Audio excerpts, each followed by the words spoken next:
22,4 litr CO2 və 22,4 litr ammoniakdan neçə qram karbamid alınır? Karbamidin alınma reaksiyasını yazsaq, CO2 plus 2NH3 alınır CONH2 plus H2O.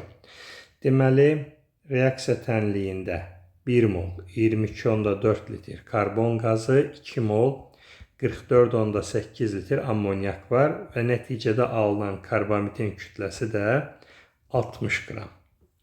Əgər miqdarı 2 dəfə azaltsaq, məsələn 11,2 litr, 22,4 litr, bu olacaq onda 30 qram.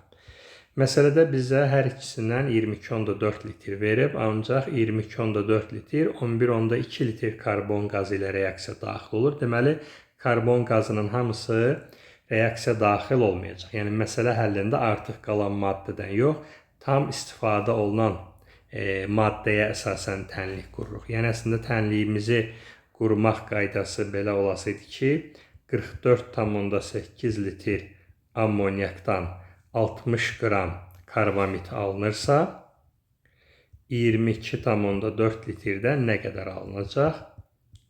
30 qram.